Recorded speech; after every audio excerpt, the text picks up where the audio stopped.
أعوذ بالله من الشيطان الرجيم بسم الله الرحمن الرحيم وإذا فعلوا فاحشة قالوا وجدنا عليها آباءنا والله أمرنا بها قل إن الله لا يأمر بالفحشاء أتقولون على الله ما لا تعلمون قل أمر ربي بالقسط وأقيموا وجوهكم عند كل مسجد وادعوه مخلصين له الدين كما بدأكم تعودون. ننني درس کې به ان شاء الله العزیز سورۃ اعراف پارا نمبر 8 رکو نمبر 3 آیات نمبر 28 29 دو آیاتونه چې نه هغه به ویل کېږي. څنګه چې موږ پرونو وی چې په دې آیاتونو کې 26 نواله 32 پورې د کفار مکه د عربو چې نو هغه کم بعض رسمونه ول د هغې تذکره کېږي. بیا د هغې متعلق موږ وویلو چې د هغوی کې یو عادت دا و چې د قریشو صرف نو هغوی ته دا حق حاصل و چې د هغوی به د بیت الله شریف طواف نو هغه په جامو کې کولو. د هغوی نه ما سوا چې باقي کم عرب ولو نو د هغوی ته دا اختیار نه حاصل. که دوی به چاله جامه ورکړه نو د هغو پکې طواف کولی شو، که دوی به چاله جامه ور نه کړه نو د هغوی به بیا د هغې کې طواف نه شو کولی. دی به دغه طواف چې دی نو هغه بیا په بربنډه باندې کولو. سړو به عمومي طور د ورځې او ښځو به چې دی نو هغه د شپې طواف کولو بربنډه. نو اذا فعلوا فاحشة د فاحش نه اکثر تفاسیر چې نو هغه دغه معنی اخیستي چې د فاحش نه مراد دا دی چې په بربنډه باندې طواف کول. نو دوی ته بچاوي چې دا خو ګوره د الله د کور بې ادبي ده او د الله د کور بې ادبي چې نو هغه به نه کړي، بربنډه باندې به د الله کور ته نو هغه به نه ځي، د هغې طواف به نه کړي. نو دوی په دغې باندې ځان له چې نو دوه دلیله جوړ کول. قالوا وجدنا عليها آباءنا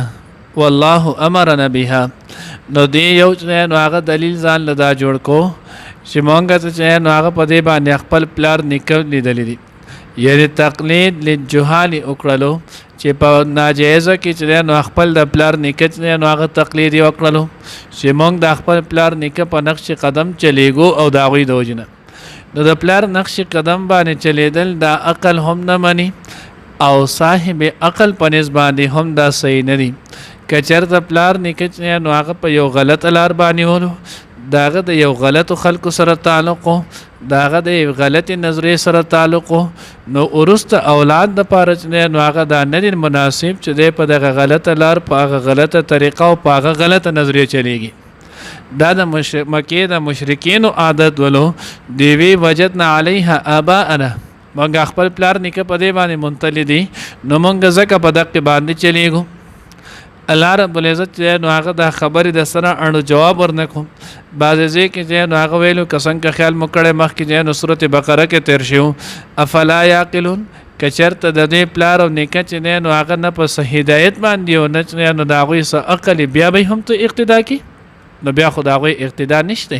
بیا خو په دغه ترتیب باندې چې نو هغه به نه چلیږي. نو دغه الله رب العزت وی دوی یو دغه غلط تقلید دغه وکړو.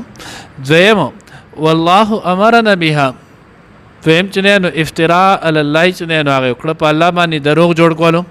چې مونږ ته په دې باندې الله رب العزت حکم کړی الیاذ بالله چې مونږ ته الله پاک ویلی دي. نو الله رب العزت نو هغه ای پیغمبر ته وایي ان الله لا یأمر بالفحشاء،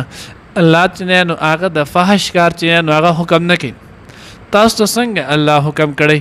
پیغمبر تاسو کې نه دی راغلی، وحی تاسو ته چې نو هغه نه ده شوي، او کم چې پیغمبر صلی الله پاک نو هغه مبعوث کړی دی نو دغه پیغمبر تاسو منئ نه. نو تاسو ته کم طرفه الله رب العزت وی چې تاسو الیاذ بالله چې نو هغه د دې طواف په دې طریقې سره کوئ. قل اوایه ای پیغمبر ان الله لا یأمر بالفحشاء، الله چې نو هغه د بېحیایۍ د کار چې نو هغه حکم نه کوي. الله رب العزت چې نو هغه د قبیح شی نو هغه حکم نه کوي. اتقولون علی الله ما لا تعلمون، آیا تاسو د الله په باره کې هغه خبرې کوئ چې د هغې باندې تاسو نه پوهېږئ؟ یعنې تاسو ته د دې چې نو هغه پته نشته چې دا تو کومه خبره کې په دې باندې ته د الله د کم عذاب او د کم غضب چې دی نو هغه مستحق کېږي. تو داسې خبره کې چې په هغې باندې ته د الله د غضب چې دی نو هغه مستحق کېږي. ځکه الله رب العزت فرمایي نو هغه من اظلم ممن افترا علی الله کذبا، دا هغې څخه نه څوک لوی ظالم کېدی شي چې څوک د الله په ذات عالی باندې چې دی نو هغه دروغ جوړوي. نو ځکه الله پاک وایي اتقولون علی الله ما لا تعلمون، ایا تاسو د الله په حق کې هغه خبره کوئ چې د هغې تاسو ته پته نشته، تاسو پرې پوهېږئ نه. دویم آیت کې الله پاک وایي قل امر ربي بالقسط، تو ورته ووایه چې ما ته حکم کړی زما رب د انصاف. که تاسو وینا کوئ نو فاعلو وینا چې دی نو هغې کې عدل کوئ، که تاسو کار کوئ نو په کار کې چې نو هغه عدل کوئ، که تاسو عمل کوئ نو په عمل کې چې نو هغه عدل انصاف کوئ. الله رب العزت خود عدل چې دی نو هغه حکم کوي، د انصاف حکم کوي، خو د بې حیایي چې دی نو هغه حکم نه کوي. او دویم حضرات چې دی نو هغه ذکر کړي دي، وایي چې دلته الله پاک وایي چې امر ربي بالقسط، نو دا هغه انصاف ته هم اشاره وه چې څنګه د مکې کې چې نو هغه قریش پاتې کېږي، آس پاس د حرم سره قریش عرب پاتې کېږي، نو داسې خو د قریشو نه ماسوا د نور خاندانونه دا خو هم د عربو دي. نو تاسو ولې ځان د دې خبرې چې نو هغه ټیکهدار جوړ کړی دی چې زه به چې نو هغه په دې کې به مونږ چې نو په جامو کې طواف کوو او بل سړي ته چې نو هغه اختیار نشتی. قول اوایا ورته امر ربي بالقسط، زما رب چې نو هغه د انصاف حکم کړی دی. الله رب العزت د دې خبرو چې نو هغه حکم نه کوي. واقیموا وجوهکم عند کل مسجد، او تاسو قائم کئ نیغ کئ خپل مخونه عند کل مسجد، د هر جماعت خواته. اوس دلته د جماعت نه مراد څه دی؟ نو د اکثر مفسرین او حضرات نو هغوی دا ترجمه کړي د هر څه نو هغه د منځ او د سجدې په وخت کې، منځ او سجدې په وخت کې تاسو الله رب العزت طرف ته خپل رجوع کوئ، دغه سجده چې نو الله پاک ته وردیږئ، یو خوا بل خوا چې نو هغه مه مایله کېږئ. که تاسو خیال کړئ بعضې خلک چې نو هغه تکبیر تحریمه وایي نو هغه سر داسې ښکته کړئ، نو دی داسې الله اکبر وایي بیا چې نو هغه داسې سر اوچت کړي، دا غلطه طریقه ده. ځکه چې نو الله رب العزت وایي اقیموا وجوهکم عند کل مسجد. اوس چې تا ښکته سر داسې ونیو نو دا خو تا خپل خپو طرف ته چې نو هغه مخ کو، قبلې ته خو تا مخ نه کړو، مخ به چې نو هغه به ستا قبلې طرف ته وي، قبلې ته چې نو هغه به مخ کې عند کل مسجد ودعوه مخلصین، او تاسو به الله رب العزت چې نو هغه رابلی الله چې نو هغه دین خالص کوي. حضرات وایي الله رب العزت وایي په دې یو آیات کې ټول چې نو هغه اسلام ټول دین چې نو هغه راغونډ کړی دی. قل امر ربي بالقسط، دې کې الله رب العزت وایي تمام حقوق العباد را جمع کړلو. تاسو چې خبره کوئ د انصاف کوئ، چا سره معامله کې د انصاف کې، چا سره کاروبار کې چې نو هغه په عدل کوه، ګاونډ چې نو هغه په عدل. څومره چې هم حقوق العباد دی هغې په دغه یو لفظ قسط کې چې نو الله پاک راغونډ کړو. واقیموا وجوهکم عند کل مسجد، څومره چې هم طاعات اعمال صالحه دي نو هغې ټول په دغه یو آیات کې تاسو چې نو هغه د بندګۍ په وخت کې، د مونځ په وخت کې خپل مخونه چې نو هغه الله رب العزت طرف ته چې نو هغه نیغ کوي، برابر کوي، نو اعمال صالحه چې نو هغه ټول دغه کوي. ودعوه مخلصین له الدین، او مخلصین له الدین تاسو چې نو هغه خپل بندگی خپل دین خالص د الله د پاره کوي، نو تمام عقاید چې نو هغه په دې کې راوستلو چې ستا چې څومره هم عمل دی نو ټول عمل چې نو هغه به صرف د الله د پاره. تاسو خیال کړئ جمعې په ورځ باندې هم موږ ویلو چې د هر انسان هر عمل چې ته وګورئ دا عمل د دوو شیزونو نه مرکب دی جوړ دی، یو ظاهر دی او دویم باطن دی. ظاهري چې دی نو هغه د دغه عمل افعال نه، باطن کې د دغه عمل چې نو هغه اخلاص دی، عقیده خالص د الله د رضا د پاره وکي.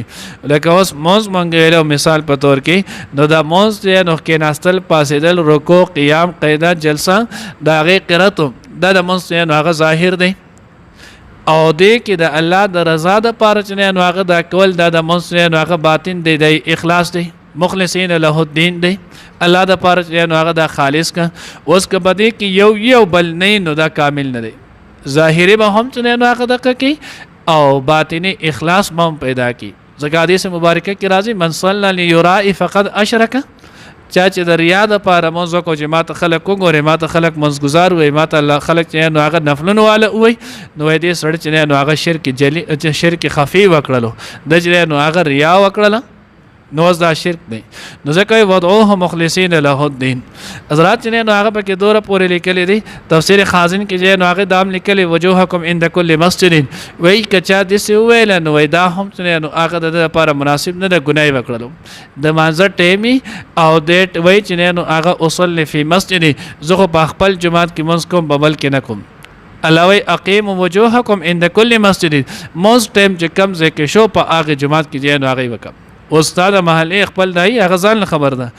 او وای دغه شان چې نو زه خو د خپل قوم په جماعت کې منځ کوم دا زمونږ جماعت دی دا زمونږ د قوم جماعت دی دا زمونږ د خلکو جماعت دی دې کې د بل چا کار نشته وای دا چې نو ناجیز دی ولی الله وی اقیم وجوهکم عند کل مسجد نو دې کې نو هغه د ټول رالنو او وضعه مخلصین له الدین دې کې ټول عقاید نو هغه رالن کما بدأکم تعودون الله څنګه چې الله پاک تاسو اول ځل پیدا کړي داسې به دوباره پیدا کی په دې کې بیا د آیات ټول خلاصه په دې دوه جملو کې ذکر شو کما بدأکم څنګه چې تاسو الله اول ځل پیدا کړي تعودون داسې به الله پاک تاسو دوباره چې نو هغه هم پیدا کی نو دې کې د ټول چې نو د آیات بیا خلاصه دا ذکر شوله چې ګوره الله چې څنګه ته پیدا کړي دوباره به بیا الله مخې ته پیش کېږي اوس د خپل خوخه د اعمال صالحه کې او کنه کې او که دغه اعمال صالحه کې اخلاص پیدا کې او کنه که د ریا د پاره کې او که د الله د پاره کې ولی تعودون الله ته واپس ځي چې څنګه د عمل کړو اق شانتي بداغه بدل چره نو اغالي الله زمونږ په اعمالو کې اخلاص پیدا کړي وَإِذَا فَعَلُوا أَوْ هَرْكَلَ چُدِئُ كِ فَاحِشَةً سَكَارْ فَاحِشُ قَالُوا نُوَائِ وَجَدْنَا عَلَيْهَا مُنْدَلِو مُنْگَ مُقْپَدِ باندې آباءنا خپل پلار نکم والله الله پاک امرنا او دویم دا چې مونږ ته حکم کړو الله پاک بها پدې قول او ورته پیغمبر ان الله بشک الله پاک لا یأمر حکم نه کوي بالفحشاء د به فحشکار اتقولون علی الله ایت سوید الله تعالی باندې ما هغه صلات علمون چې تاسو نه پوهیږئ